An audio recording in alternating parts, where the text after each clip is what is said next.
దేవుని ఘనమైన నామమునకు స్తోత్రములు. ఈ వాగ్దానమును వింటున్న మీకందరికీ మన ప్రభువును ప్రియ రక్షకుడైన యేసుక్రీస్తు నామములో శుభములు, మా హృదయపూర్వకమైన వందనములు. ఈరోజు మీ కొరకైన దేవుని వాగ్దానము కీర్తనల గ్రంథము 20వ కీర్తన 2వ చరణము. సియోనులో నుండి యెహోవా నిన్ను ఆదుకొనుగాక. మంచి దేవుడైన యేసయ్య ఈ మంచి వాగ్దానమును నేడు మనందరి జీవితములలో నెరవేర్చునుగాక. ఆమేన్. ఈ వాగ్దానాన్ని మనము పరిశీలిస్తే, ఈ కీర్తనను రచించిన కీర్తనాకారుడును దేవుని ఇష్టానుసారుడైన భక్తుడగు దావీదు జీవితమును మనము పరిశీలిస్తే, అతడు గొర్రెల కాపరిగా ఉన్నప్పుడు ఇశ్రాయేలీయులతో యుద్ధము చేయుటకు వచ్చిన ఫిలిస్తీయుల సంబంధియును గాతువాడైన నెఫీలీయుడైన గొలియాతును ఒక్క రాయితో హతమొందించినప్పటి నుంచి ఇశ్రాయేలీయులలో అతనికి వచ్చిన ఆదరణను బట్టి, మంచి పేరును బట్టి సౌలు రాజు అతనిపై విషపు చూపును నిలిపి అప్పటి నుండి దావీదును చంపుటకు ఎన్నో ప్రయత్నములు చేసినను యెహోవా దేవుడు దావీదు పక్షమున ఉండి సౌలు బారిన పడకుండా అతనిని కాపాడుచూ వచ్చారు. అయితే ఒకరోజు దావీదు ఎన్గేది అరణ్యమందు శిలాపర్వతము మీద ఉన్న గుహలో దాగి ఉన్నాడన్న సమాచారమును తెలుసుకుని ఇంచుమించు 3000 మందిని తీసుకుని ఆ గుహ యొద్దకు వెళ్ళి దానిని చుట్టుముట్టారు. తప్పించుకొనుటకు దావీదునకు అవకాశము లేకపోయినా యెహోవా దేవుని హస్తము దావీదును మరుగుపరిచి సౌలు కంట పడకుండా ఆదుకొని కాపాడారు.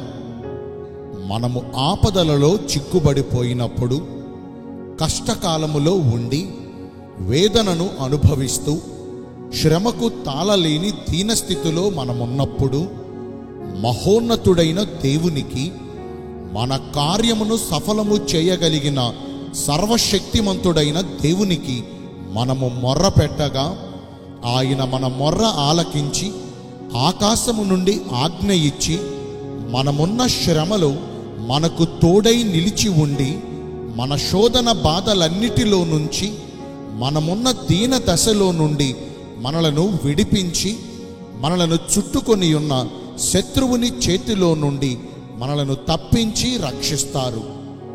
చెదరిపోయిన మన పరిస్థితులను తిరిగి మరలా సమకూర్చి, నలిగిన హృదయములను బలపరిచి, మన గాయములను మాన్పి మన ప్రాణములకు నెమ్మదిని దయచేస్తారు. మహోన్నతుడైన యెహోవా దేవుడే మనకు ఆశ్రయమును దుర్గమునై ఉన్నారు. ఆయన శరణుజొచ్చిన వారికి ఆయన నమ్ముకొనదగిన సహాయకుడు.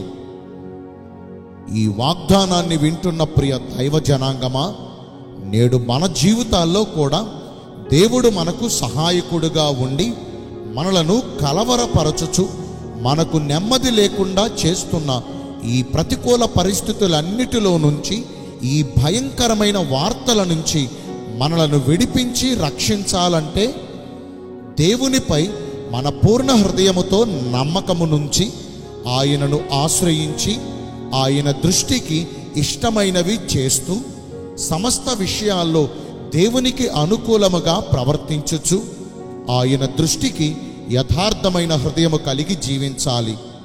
అట్టి మనస్సు కలవారిని ఆయన నిశ్చయముగా ఆదుకుంటారు. నేను మీ అందరి కోసం ప్రార్థన చేస్తాను. పరిశుద్ధుడును ప్రేమ కలిగిన మా ప్రియ పరలోకపు తండ్రివైన దేవా, మీ కృప కలిగిన ఘనమైన నామమును బట్టి నిండు మనసుతో కోట్ల కొలదిగా మీకు మా కృతజ్ఞతాస్తుతులు, స్తోత్రములు, వందనాలు చెల్లిస్తున్నామయ్యా. సియోనులో నుండి మీరు మమ్మను ఆదుకుంటానని ఈరోజు వాగ్దానము ద్వారా మమ్మను బలపరిచారు. మీ చిత్తానుసారముగా నడుచుకుని ఈ వాగ్దాన ఫలములను పొందుకునే కృపను నేడు మాకందరికీ దయచేయండి. ఈ రోజున ఎందరైతే పుట్టిన రోజులను వివాహ దినములను ఇతరమైన శుభకార్యములను జరిగించుకుంటున్నారో వారందరికీ మెండైన దీవెనలు కుమ్మరించమని, మీ రాకడ కొరకు మమ్మను సిద్ధపరచమని యేసుక్రీస్తు ప్రశస్త నామమున ప్రార్థించి వేడుకొనుచున్నాను మా ప్రియ పరలోకపు తండ్రి. Amen. May God bless you all. Thank you.